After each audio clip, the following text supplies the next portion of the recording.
As Niko Omilana's audience grew, he began to refine an instinct that had been present since his earliest videos. The understanding that influence is not merely the sum of attention, it is the architecture behind perception. Attention can be fleeting, clicks can be purchased, and virality can evaporate overnight. But influence, true influence, emerges from the careful orchestration of expectation, action, and reaction. Niko's early pranks were chaotic, playful, almost anarchic, but each carried within it subtle lessons about social psychology, human behavior, and the mechanics of engagement. Each prank was a laboratory experiment in the interplay of perception and response. He observed patterns in the way people reacted, the predictable outrage at taboo topics, the ease with which audiences could be misled, the delicate threshold at which humor becomes critique and critique becomes confrontation.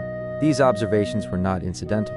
They were the foundation of his growing ability to manipulate narratives without appearing manipulative.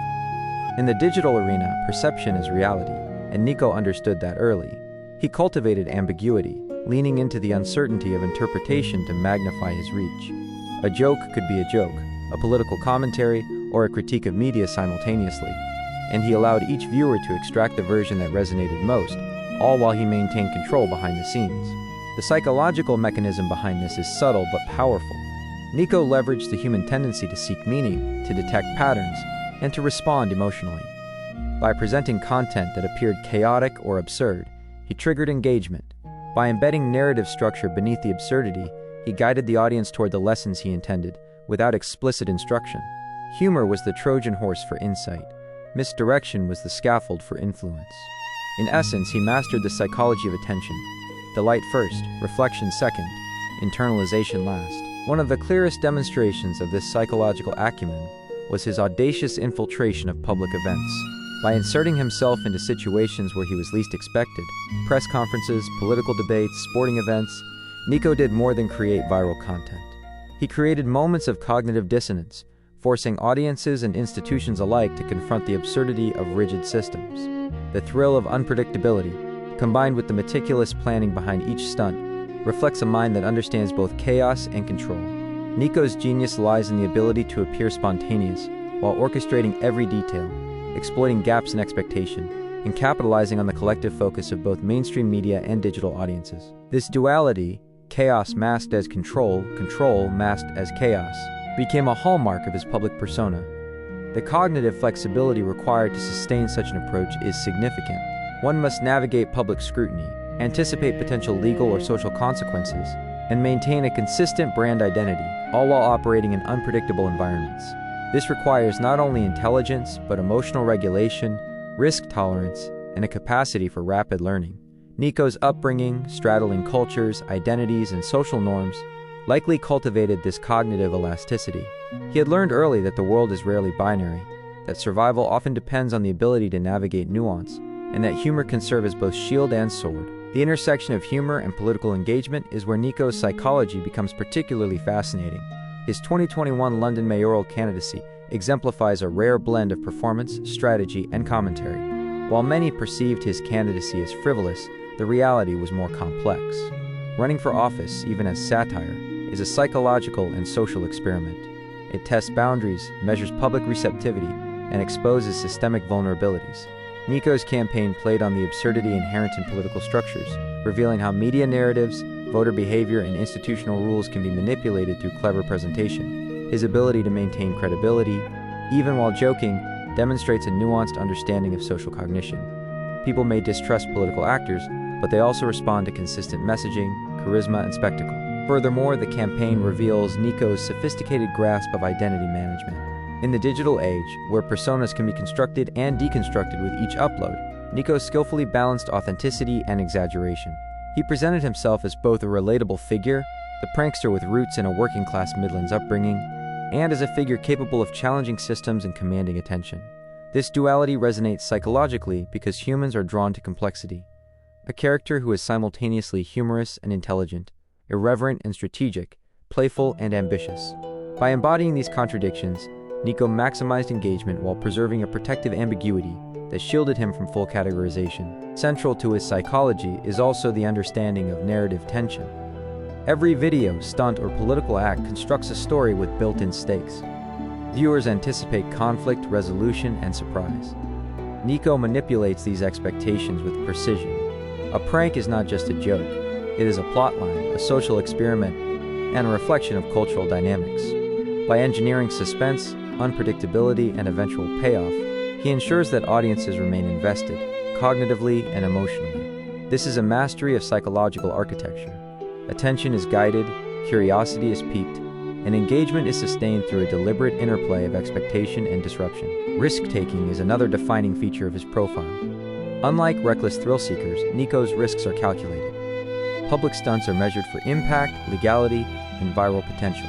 His willingness to confront social norms or challenge authority is not impulsive, but strategic. He understands that perceived vulnerability enhances influence. A prank that appears dangerous, audacious, or irreverent creates tension, generates discussion, and amplifies his reach. Risk, therefore, is not merely a thrill.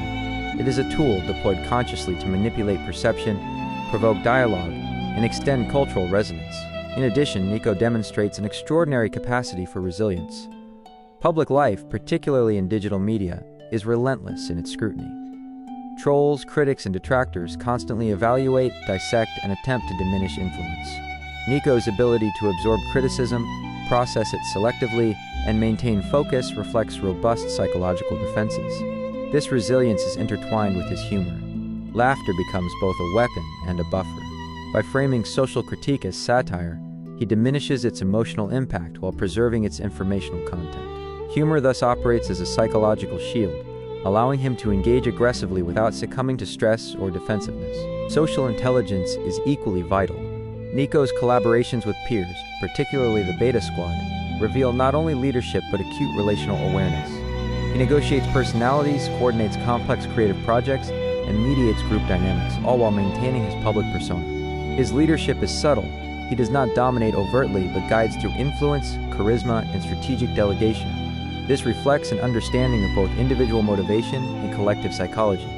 By aligning group behavior with objectives, he amplifies productivity and creativity, ensuring that collaborative outcomes exceed the sum of individual contributions. Niko's sense of legacy also emerges as a core motivator.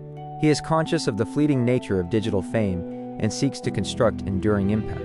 This awareness informs his strategic decisions, from the timing of video releases to the nature of political engagement.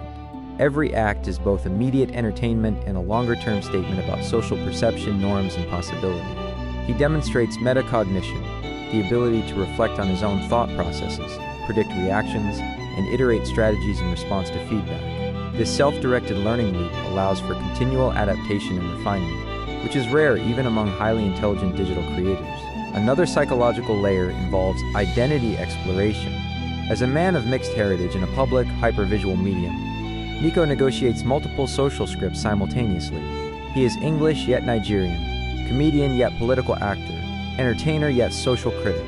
This multiplicity allows him to inhabit contradictions fluidly, exploiting them for both creative and strategic advantage. He demonstrates what developmental psychologists describe as high integrative complexity, the capacity to reconcile conflicting perspectives, navigate ambiguity, and craft coherent strategies in multifaceted social landscapes. Finally, the interconnection between risk, humor, and social critique crystallizes in his major stunts, from infiltrating political events to orchestrating public spectacles that expose absurdity. Each action is meticulously planned but delivered with apparent spontaneity. This duality, preparation and improvisation, mirrors a sophisticated psychological model: the perception of freedom within constraints, the appearance of chaos within order.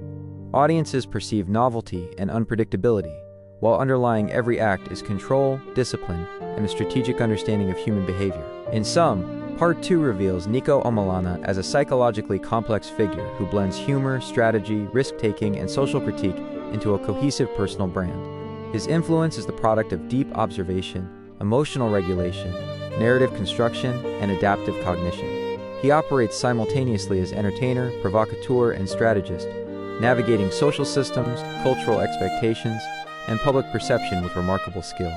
His rise reflects not mere luck or charisma, but a deliberate cultivation of psychological insight applied to the digital, social, and political spheres.